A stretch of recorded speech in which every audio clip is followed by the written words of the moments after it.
एक बार एक शिकारी शिकार करने के लिए जंगल में पहुंचा। उसने अपने तीर पर बहुत ही खतरनाक जहर लगाया और शिकार को निशाना बनाया। उसने तीर को छोड़ा लेकिन उसका तीर चूक गया और तीर एक पेड़ पर जाकर लगा। वह पेड़ बहुत ही हरा भरा था और बहुत सारे तोते उस पेड़ पर रहते थे।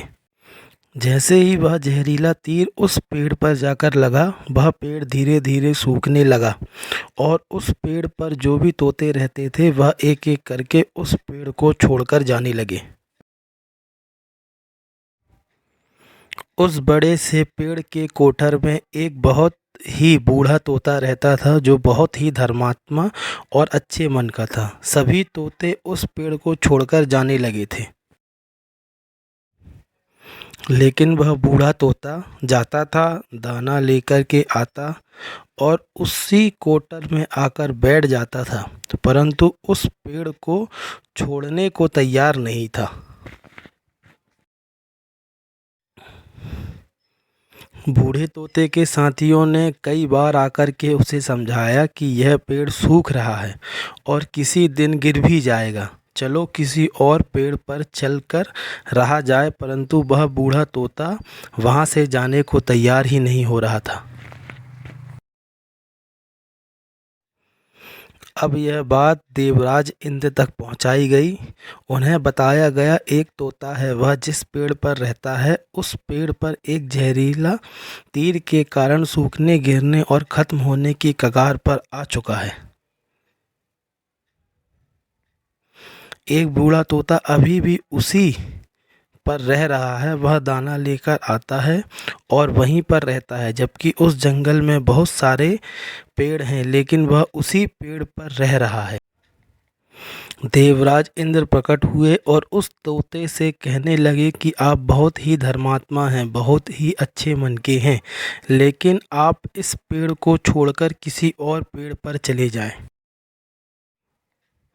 क्योंकि यह पेड़ कुछ ही दिनों में गिर जाएगा।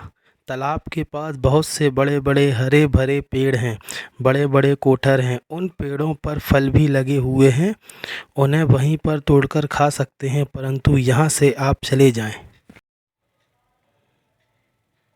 तोता बोला, माफ़ कीजिए, इस पेड़ ने मुझे जीवन दिया है, शिकारियों से मेरी रक्षा की है, हर मौसम में मेरे साथ रहा है, ये कोठर मेरा घर है, यहाँ मैं पला बड़ा हूँ।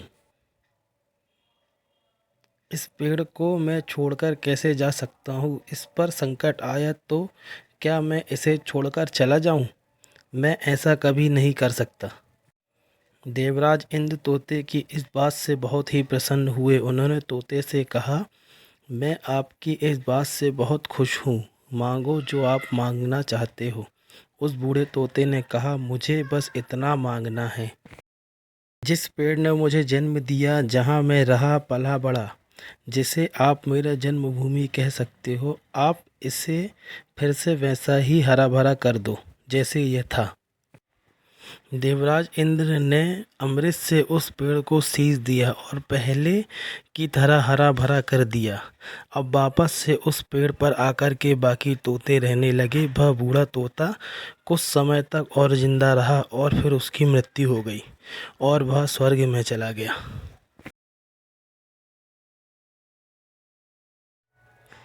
यह कहानी हमें सिखाती है कि जब भी किसी इंसान का बुरा दौर आता है तो इमोशनली वह टूटा हुआ होता है, उसे किसी के सहारे की ज़रूरत होती है, किसी की आवश्यकता होती है। अगर आप ऐसे समय में उसे छोड़कर चले जाएं, उससे बात भी ना करें, मुंह मोड़ लेंगे, तो आपसे बुरा कोई नहीं है, क्योंकि आप किसी के सुख का साथी बने या ना बने, लेकिन आपको हमेशा किसी के दुख का साथी ज़रूर बनना चाहिए।